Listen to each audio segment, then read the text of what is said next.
Imagine travel that's unique, a trip that's literally customized just for you with an expert private guide. Kensington Tours makes your dream trip happen.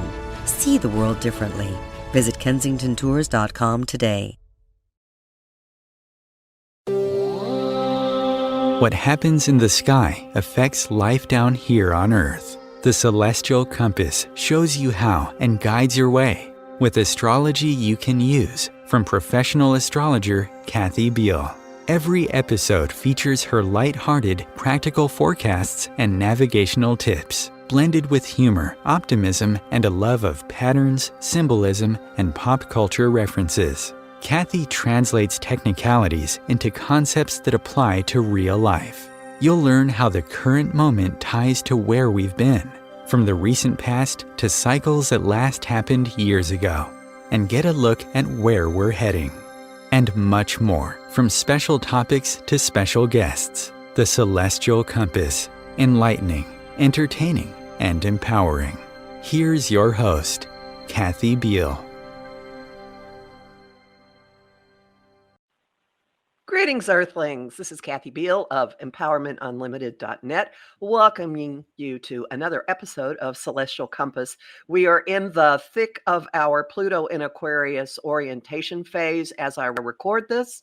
I encourage you to actually bookmark my forecast for the month of February 2024 because it provides the template for the changes that we're undergoing this month to set up the new systems and paradigms and ways of dealing with each other that will be with us for the next 20 years. My forecast is at ohmtimes.com and at my site, empowermentunlimited.net, which also has weekly podcasts. This week, we will be, in the third week of February, we will be assimilating a lot of the changes that have been made, the planets Venus and Mars, women and men, the masculine and the feminine, values, money, anger, aggression, drive, have both met with Pluto, the Lord of secrets and big power, and much more in the week before. And now they meet this week, and we see the possibility of a new model for how the feminine and the masculine could possibly get along with many other things. And the full moon in Virgo will provide us many an opportunity to see what we're tired of, what has infiltrated our energy field, what's polluted us, and what we want to get rid of. And again, you'll learn a lot more at empowermentunlimited.net and also my full moon and monthly forecast at ohmtimes.com.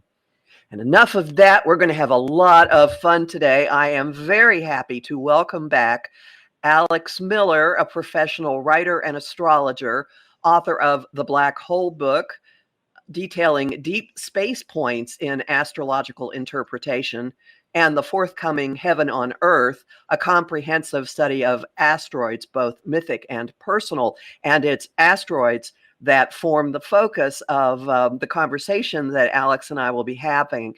His website is Alex's asteroidastrology.com, and I encourage you to sign up for his newsletter there because you get asteroid analysis of all kinds of events and personalities in the news as they break. And that has inspired a lot of what we'll be talking about. So welcome, Alex. Hi, Kathy. Thanks so much for having me again. I'm so glad. And you and I have been trading messages about what we would like to talk about, and an event hit to the top this morning. So what breaking news do you want to start with? Right. Yeah, these things are changing all the time, aren't they? Well, this morning it was announced from Russia that opposition leader Alexei Navalny had died at the Polar Wolf prison in Siberia that he's been held at for, well, he's only been in that prison for, I guess, for about 2 months, but he's been imprisoned for the last 3 years or so again. He was the major leader of the opposition to Putin in Russia and has been a thorn in Putin's side for quite some time.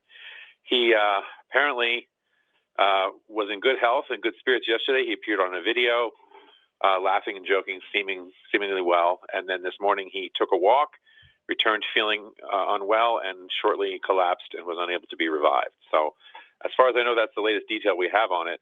I haven't done a deep dive on this story yet, but I did run some preliminary charts, and looks to me like we could be a case of poisoning here again. He was poisoned a few years back and recovered, surprisingly, but what we're seeing today in the sky is a grand trine from the sun to two stationary points. Now, when asteroids come to station, which is a period where they appear to be slowing, coming to a standstill, and then reversing motion, their energies are overemphasized. They have a much greater impact on the stories of the day, or if it's in a birth chart, they have a much greater impact in that person's character or biography. And right now, as I said, there's a grand trine from the sun to two asteroids, Siberia, which of course is where the death occurred, and asteroid Poisson, which is poison with an extra S. I've used it in the past for poisonings, and it works reliably. So that in itself says to me there might be a connection to poison here again, as well as the suddenness of his passing after apparently being in good health. So, and I want to point out for people who are listening to this, don't go, wait a minute, what are you saying today? We're pre-recording this. So when you hear it, this will be a couple of days old. All right, there we go. Sorry about that. I forgot about the time lag. That's okay. And then looking at Alexei's chart, natal chart, just briefly again, we have a number of other points that are at station. One is asteroid Putilin, which is my reference for Putin. It's the closest we have to Putin in the sky. And the other one is asteroid Nemesis, which he has certainly been to Putin, and which Putin has returned the favor on many occasions. Also asteroid Requiem, which relates to death. It's named for the funeral mass for the dead. These points, as well as Damocles, which is the doom or peril hanging unsuspected overhead. These are all points which are emphasized in his chart by being at station. Additionally, his sun is conjunct asteroid Anubis, which is named for the Egyptian deity governing funerary rites. So again, an image of death, and asteroid Wolf. And if you recall, I mentioned he died at the Polar Wolf prison. So that appears to be something that was kind of laid out from birth as to, a significant event, in this case, a death occurring, that's something related to the word wolf. So that's about as far as I've gotten into that so far, but I thought it was worth mentioning. Thank you. Uncanny as always. What would you like to segue to? You want to go to King Charles? Actually, let's just quickly go over the New York's 3 special election. Oh, yes. Sorry. Yes. Because again, this is a really good illustration of what I do and how crystal clear it can be sometimes in the skies. So on Tuesday, there was a special election held in New York's 3rd district, congressional district, to replace George Santos, who had been ousted finally in December after a career of much fraud and fallacy. Again, looking at the day, what I do is I'll look for proper nouns in the story, and I'll see what kind of asteroid matches I can have.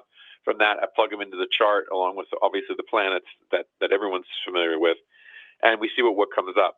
And on the day of the election, just to sort of set the tone, we had the sun, and 1 degree prior to the sun is asteroid Washingtonia, which relates to D.C. and the federal government as Washington.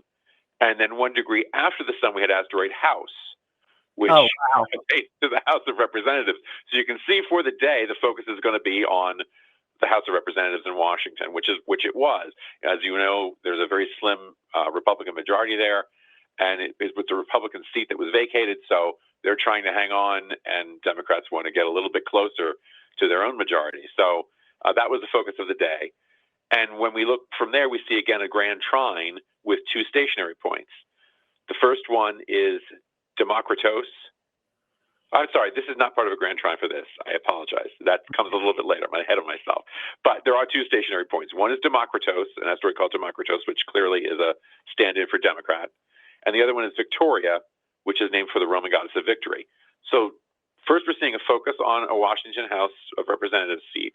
Then we're seeing what's standing still in the sky, what is making the biggest impact on the day, the Democrats and the principle of winning in Victoria. So that, again, colors the whole day as being one that's likely to bear fruit for Democrats. When we then go another level down and get more granular and look at asteroids for the two contestants, the picture becomes really clear.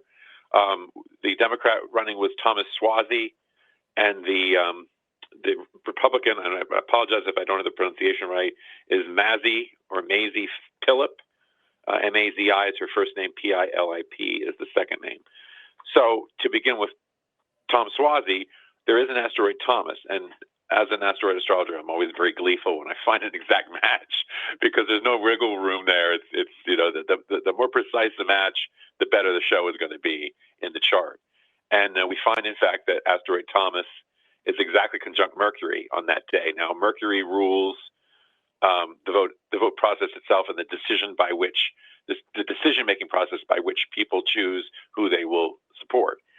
So having him right there is a pretty good place to be on election day, right? Tied up directly with the vote. Right. Nearby is asteroid Triumph. Oh, wow. Which is an anagram. It's Triumf, but it resonates to the word triumph. It's an anagram for a research facility in Canada. So there again, we're seeing, there looks like a positive thing. But when we plug in the additional points, this point actually forms a grand trine with that Victoria at station and Democritos at station. So we're seeing not just the chances of a Democratic Democritos victory, Victoria in an election, Mercury, but we're seeing the actual candidate's name right there as Thomas. And to make matters even more emphatic, this grand trine is no ordinary grand trine. It's also a kite pattern, which is when one of the 3 points in the trine is opposed by a fourth point. In this case, Victoria is opposing asteroid Queens, and Queens forms part of the district of the third district that was in contention. Right. So, yeah.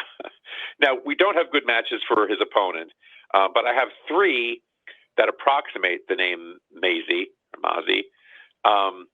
and all of them indicate the same general outcome. There is, excuse me,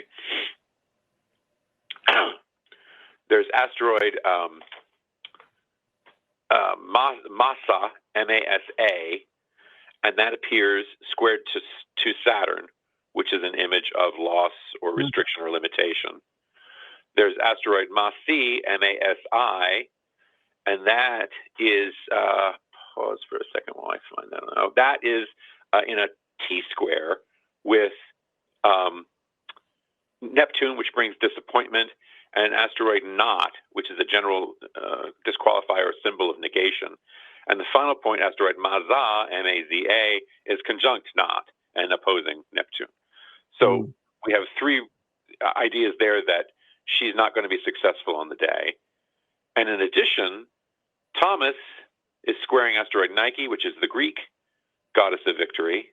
Right. And we have an approximation for his last name of Suozzi, that is S-U-O-Z-Z-I. There's a Swasey, S-W-A-S-E-Y, which is the closest phonetically, and that point is squaring Victoria, the other indicator of victory.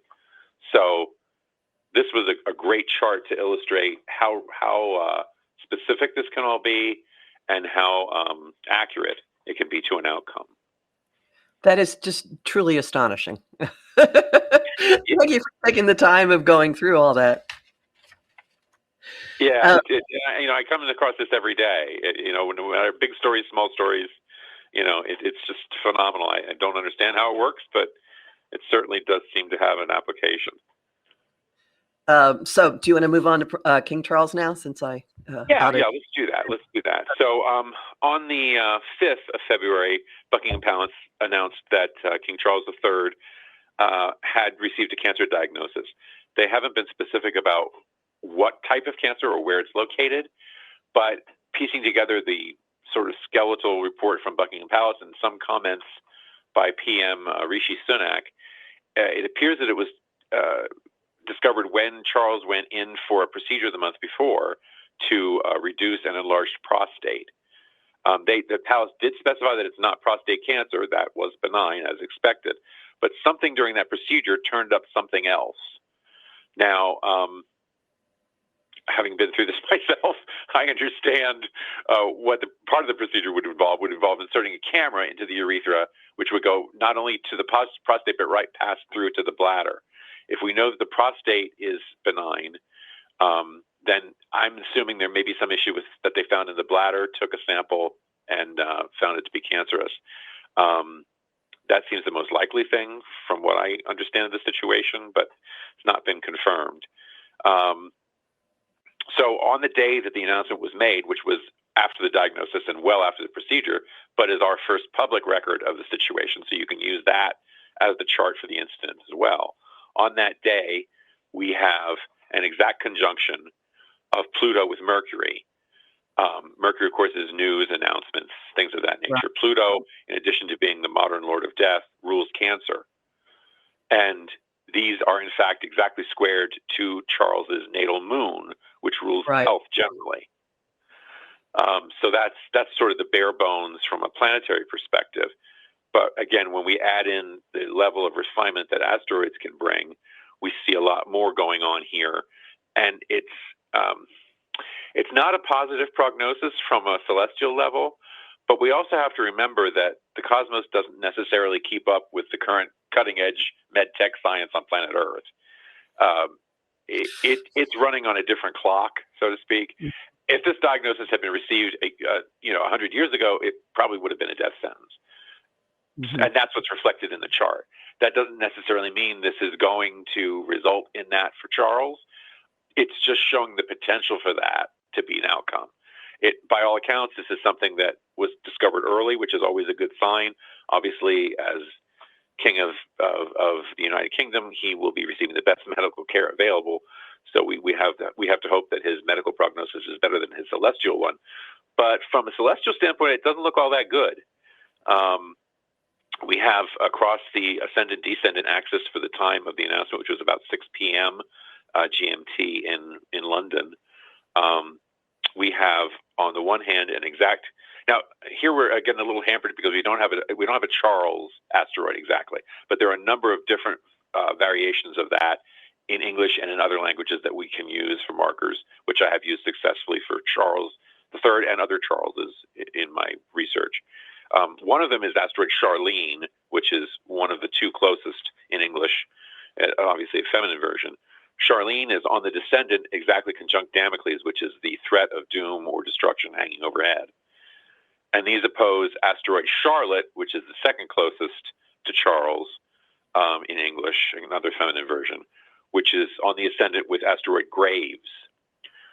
And these form a T-square with asteroid Carla, which is the Italian and Spanish equivalent of a feminine equivalent of Charles. So there we have a very direct indication that this could be something fatal. There's also crossing the midheaven. There is a conjunction of Centaur. TNO Albion. Albion is an ancient name for Britain, with Jupiter, which rules royalty. Asteroid Atropos, which is the mythic Greek fate who severs the thread of life at death, and Uranus, which is shocks and surprises. So one question here first. TNO, please define that for people. What's a TNO? Oh, I'm sorry. A TNO is a trans-Neptunian object. It's a body out in the region near Pluto, very long orbit, hundreds of years, thousands of years in some instances. I'm not sure offhand what Albion's orbit is, but it would be at least in the 200 to 300 year range as the nearest of those objects are. And since I railed you, I'll also point out, isn't one of his grandchildren named Charlotte? It is, yes, indeed, yes. His Prince William's and Kate's daughter is Charlotte, yes, indeed. And she is actually the first the first woman to hold her place in succession in her own right, rather than waiting for her brothers. So she has an elder brother, but then she would be, I believe she was the second child. And then she has a younger brother who would come after her, as opposed to the usual order of things where they do all the boys first and then the girls come after if the boys don't have any children. So that's kind of a significant moment for her. That Uranus that I was talking about is actually also exactly opposed to asteroid Britain. It's named for Benjamin Britten, so there's a slight spelling difference. It's Britten instead of TAIN. But that is exactly opposed to Britain. It certainly was a shock for the people of Britain to get this diagnosis about their relatively recent king. Another significant factor on the day is that there is a stationary body, asteroid Carol. Carol is from the Latin Carolus, which is Charles.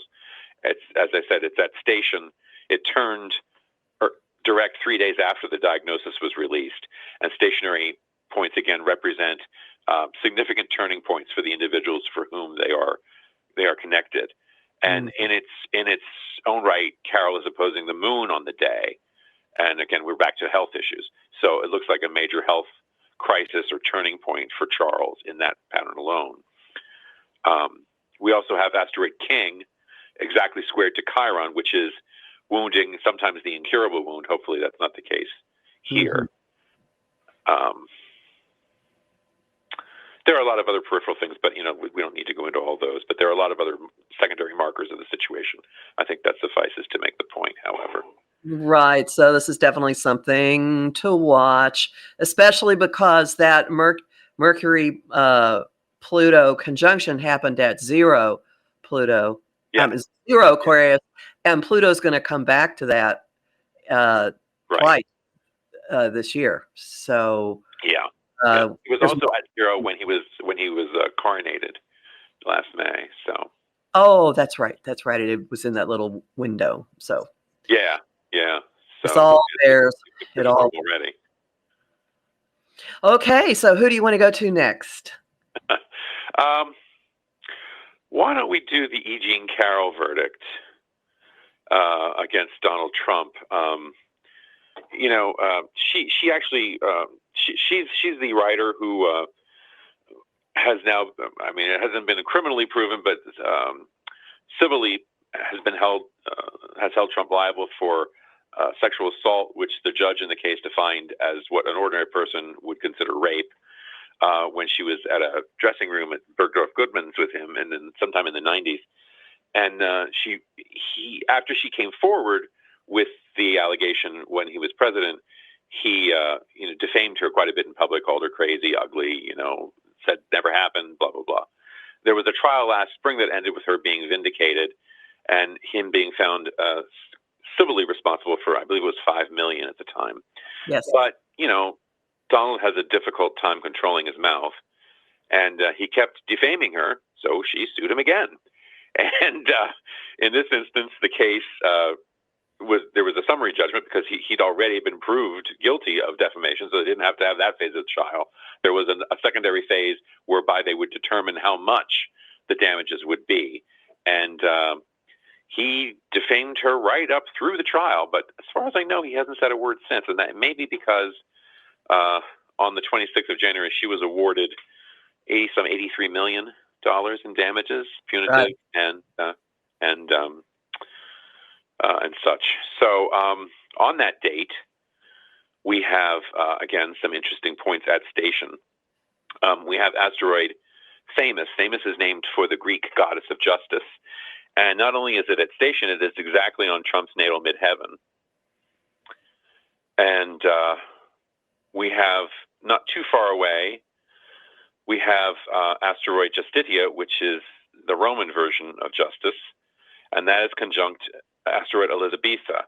Now, Elizabetha is a variant of Elizabeth, which is what the E in E. Jean Carroll stands for. She doesn't use it publicly, but that is her name. Her first name is Elizabeth. Mm-hmm. So we have those two hanging out together, and they are squared to asteroid Lewis for trial judge Lewis Kaplan.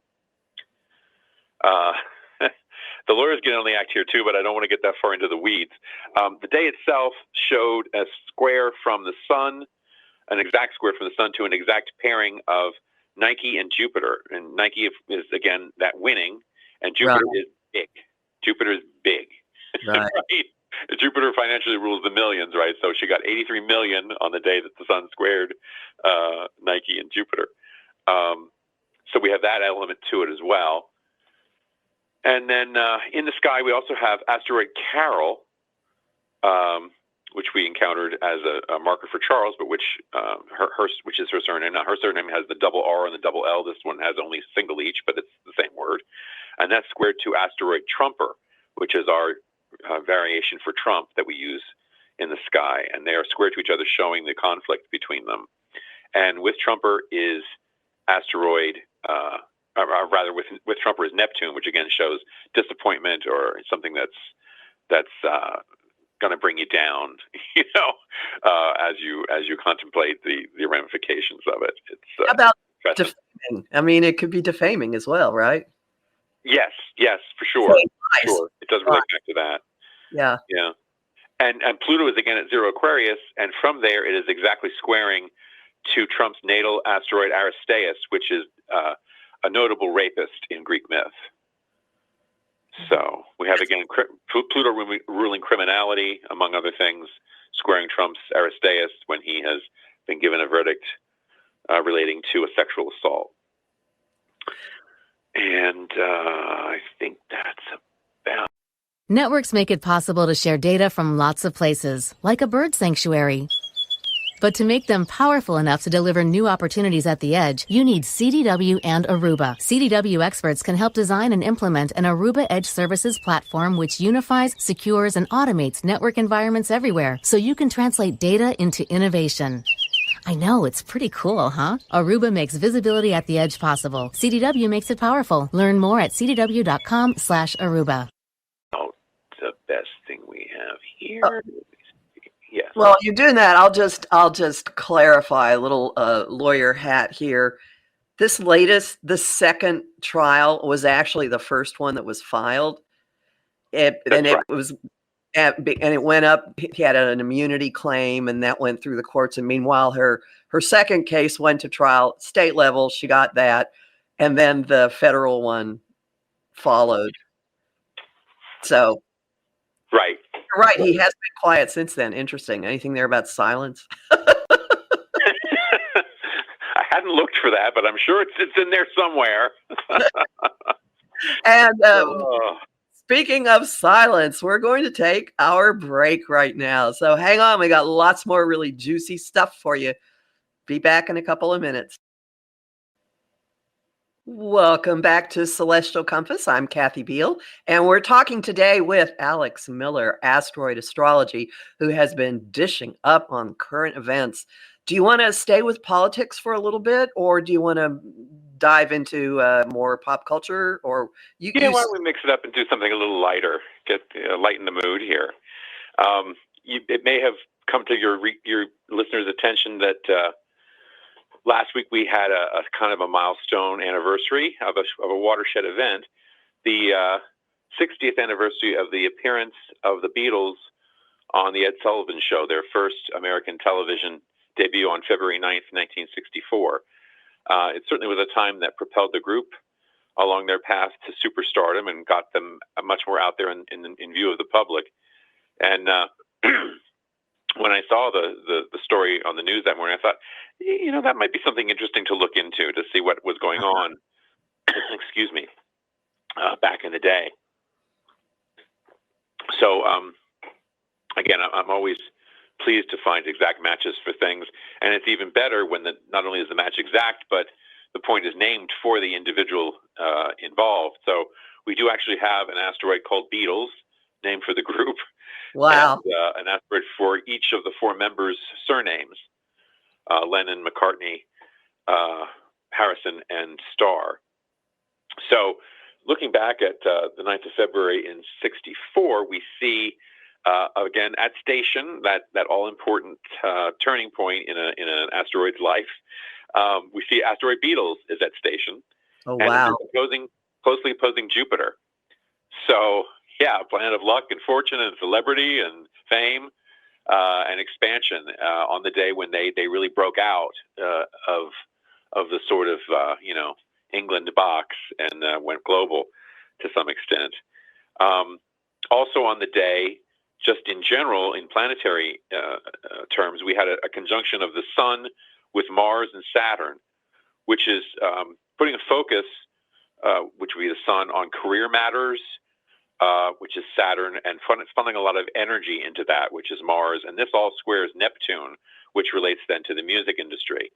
So it was a good time in general for anybody trying to break out into a musical career, and for the Beatles specifically with their asteroid at station. And you have to remember, of course, that asteroid wasn't named for them at the time. It was named many decades later. So to find it in retrospect appearing so significantly is also quite interesting. Fun. And then when we get down to other asteroids involved in the pattern, we see that there's a lot more going on with Sun. Well, actually, let's start with Neptune. With Neptune is asteroid Sullivan, for Ed Sullivan, who facilitated this intro. And also there's asteroid Karma, giving a sort of faded feel to the whole situation. With the Sun is asteroid Paul, for Paul McCartney. And interestingly, on the same day with the Moon is asteroid Johnny. And we don't have a John asteroid, but we have two different spellings of Johnny for John Lennon, and that's with the Moon. And when you think of the Beatles, the leading lights of the Beatles, right, were McCartney and Lennon, and then we have asteroids for Paul and Johnny that are conjunct the lights in the sky, the Sun and the Moon. That's pretty phenomenal. Their actual surnames, asteroid McCartney is conjunct Venus, which is entertainers, and also widely conjunct the descendant. Asteroid Lennon is sesquiquadrate to Pluto. Lennon was probably the transformative agent in the group, so to speak. He was the one who really had the vision of moving things along, moving music along into a different avenue.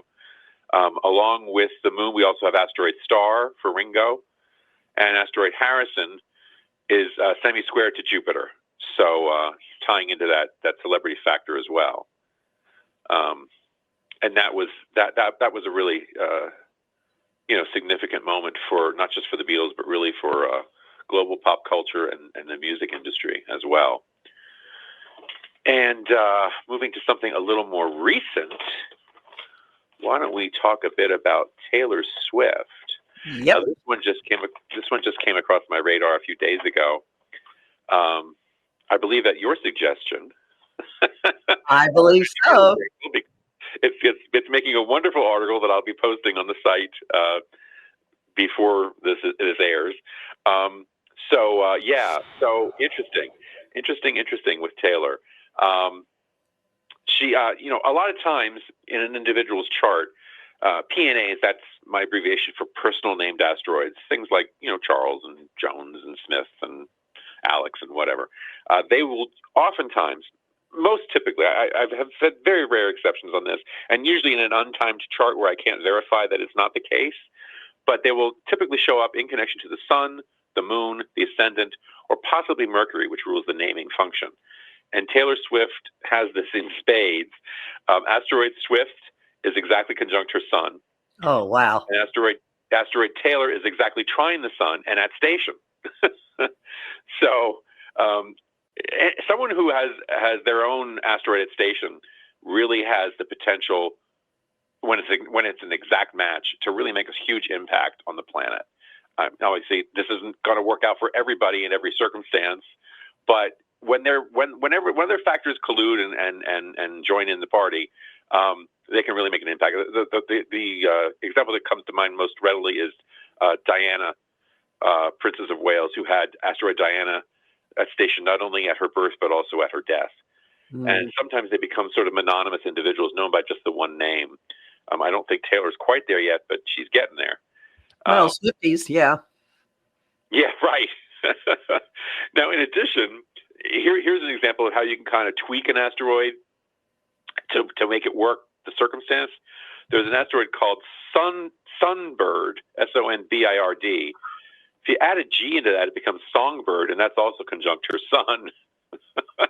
So that's kind of a fun little play around. And asteroid Singer itself is squared to Pluto, which... all the money. I'm sorry? All the money. Right, exactly. I was just going to say, Pluto rules the billions. She is one of three female vocal artists who is now worth more than $1 billion. I don't know if in her wildest dreams she would have thought of that, but that's where we are. And the other interesting thing about Taylor is, she's had this string of pretty short relationships. I mean, by my count, she's had about 13 or 14 in the last 15 years.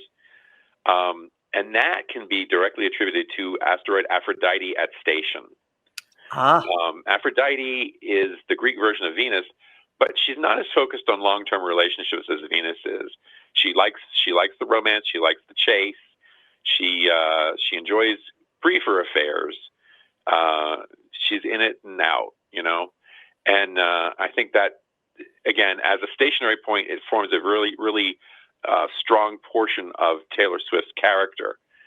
But she is currently dating Travis Kelce, and he seems to maybe be the one who might break that pattern for her, because there's no Travis asteroid, but there are a number of CNAs. Now, those are compound named asteroids.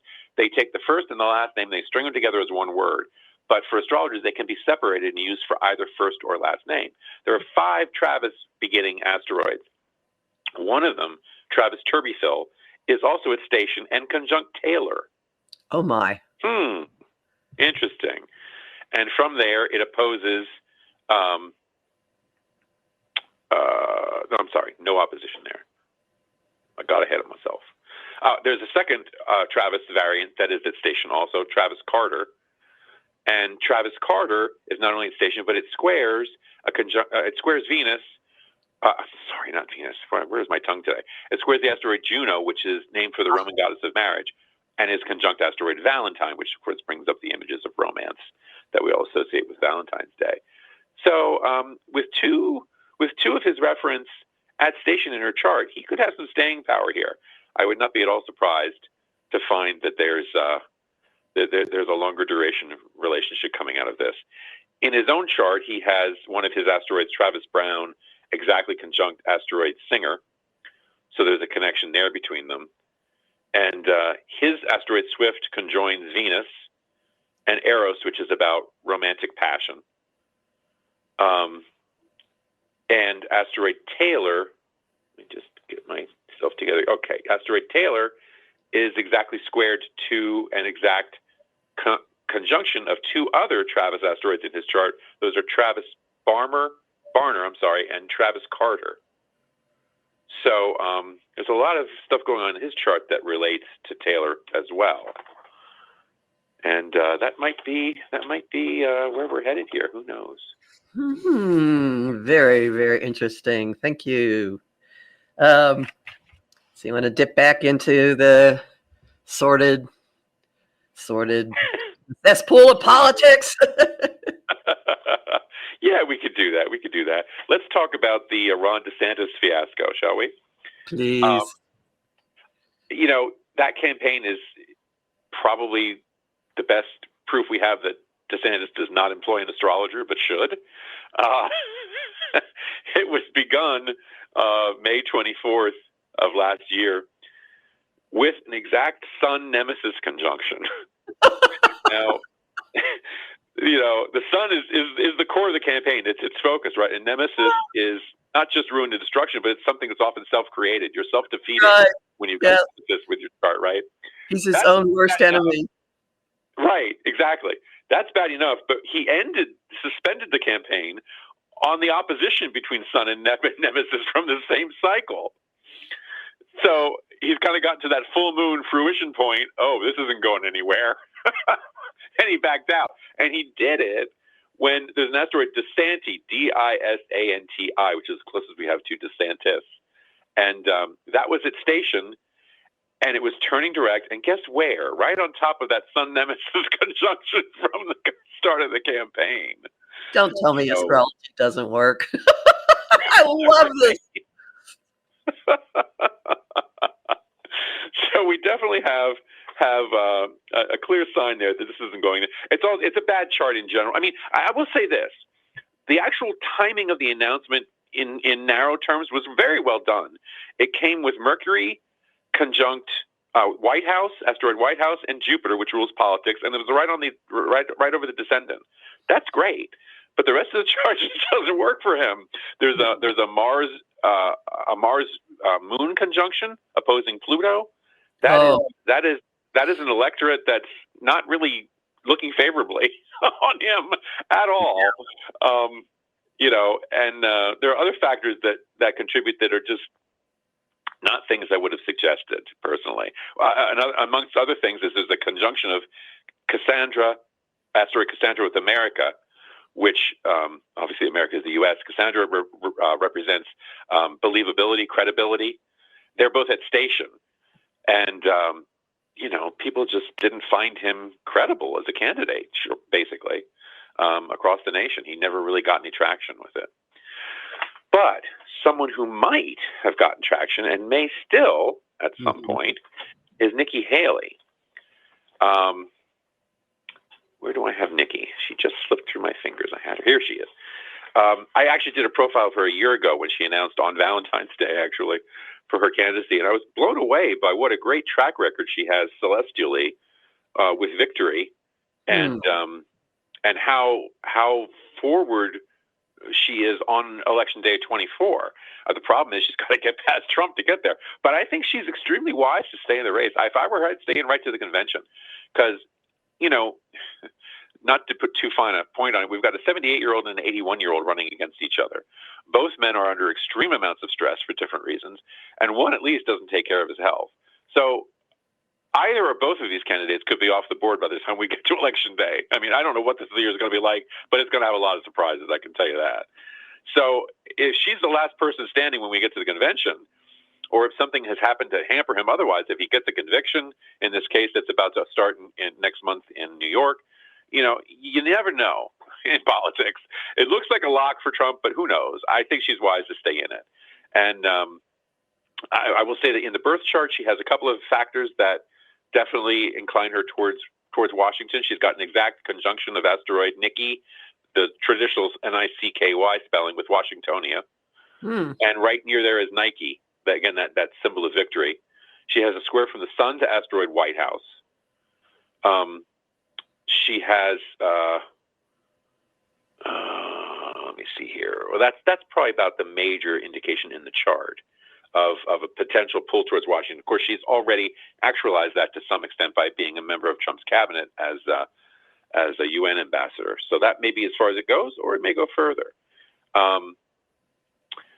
She also has, when she announced her candidacy last February 14th, a year ago, there was again a conjunction of Nikki with America, both at station.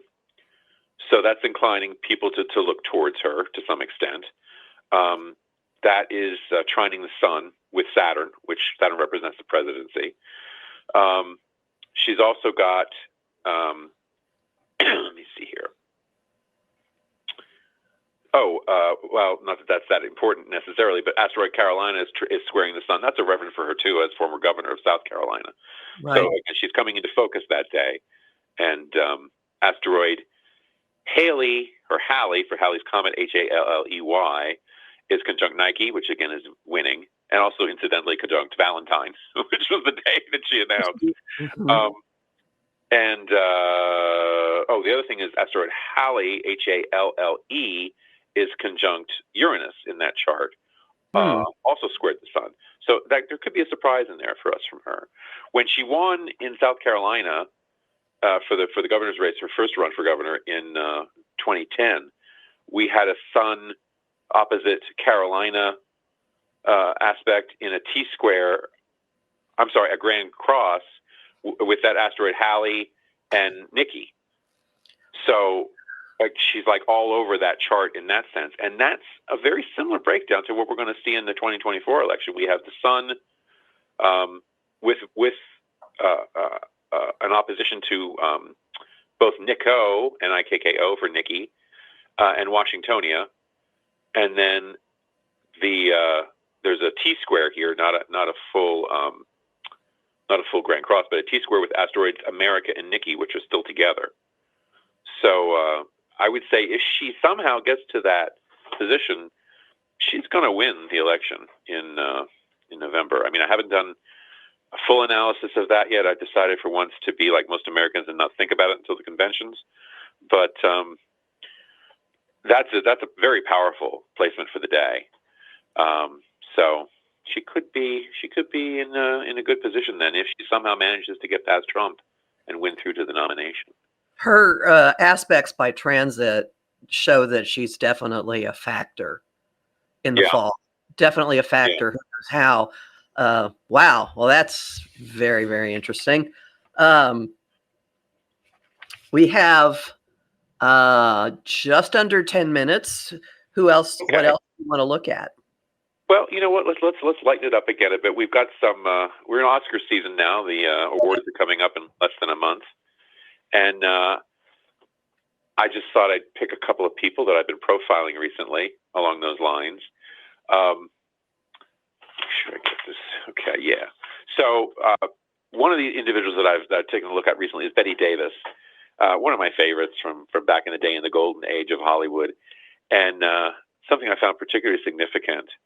Well, first off, just the general thing as to why Bette is who she is, right?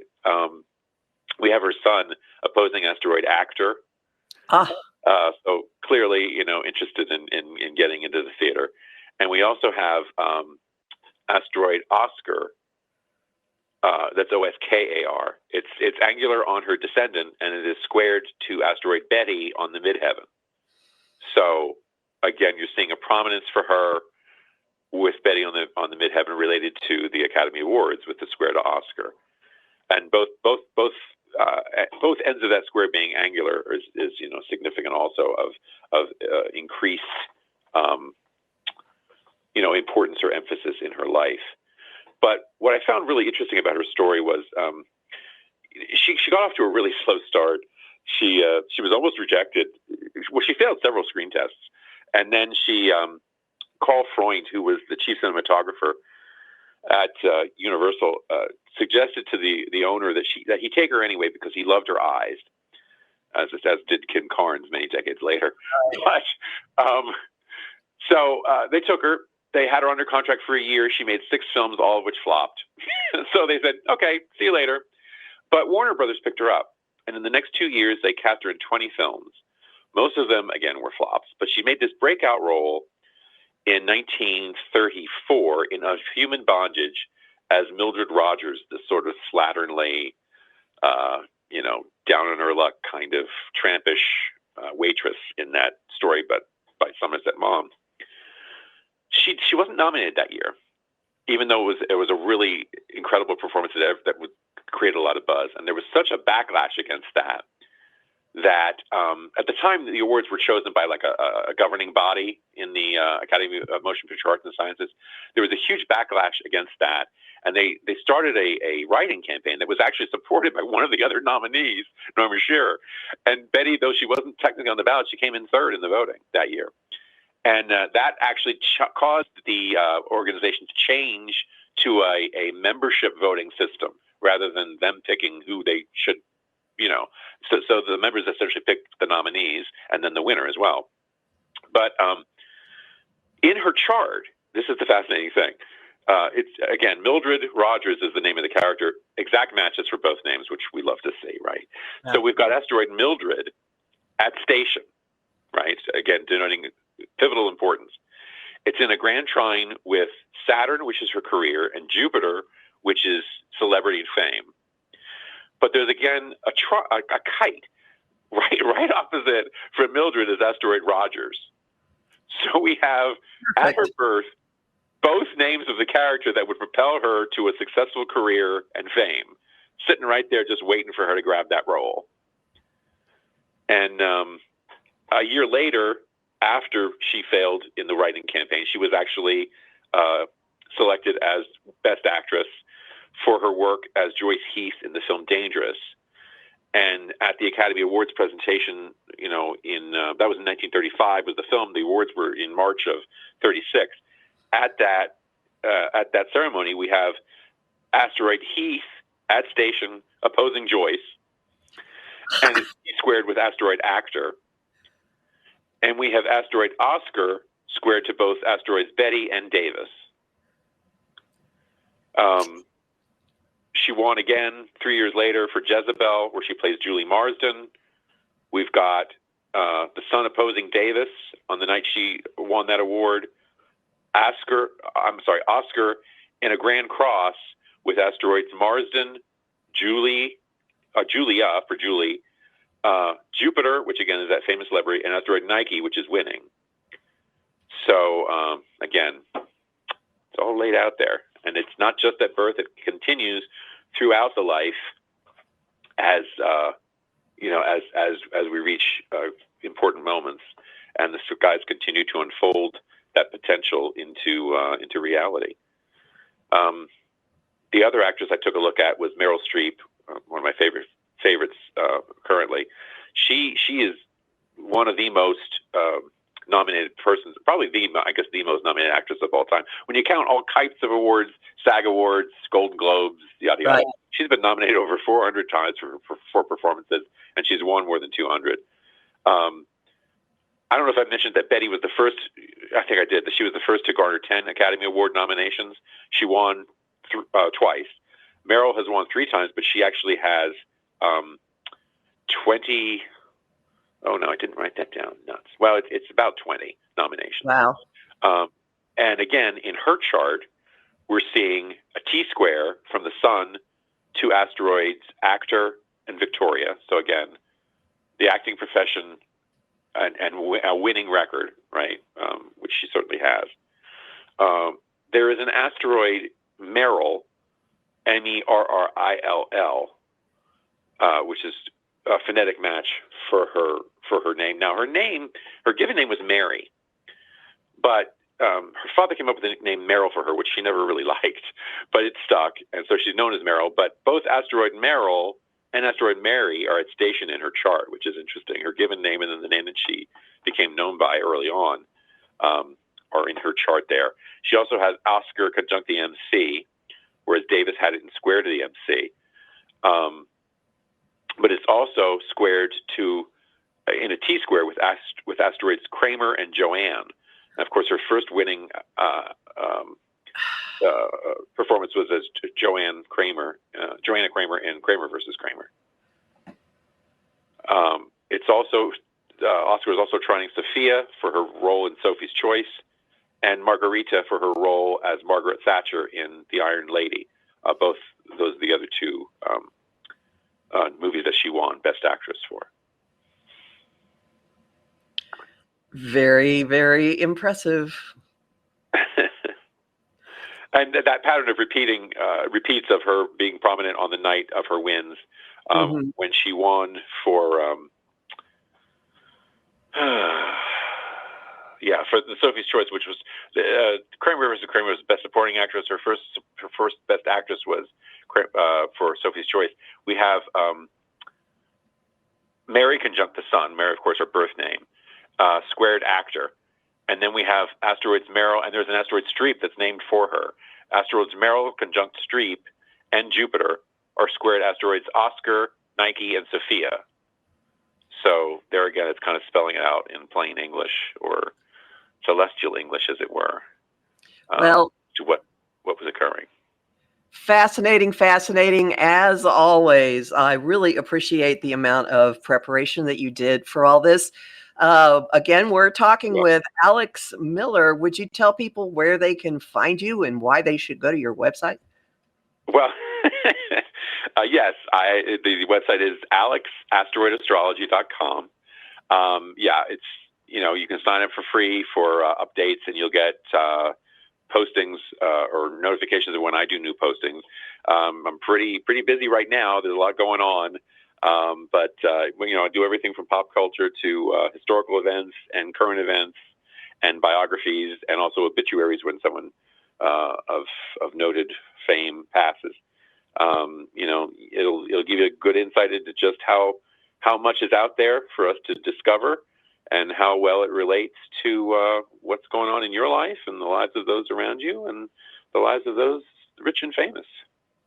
Well, again, I thank you very, very much for spending time, and I look forward. I always look forward to our email exchanges, and I look forward to our next conversation.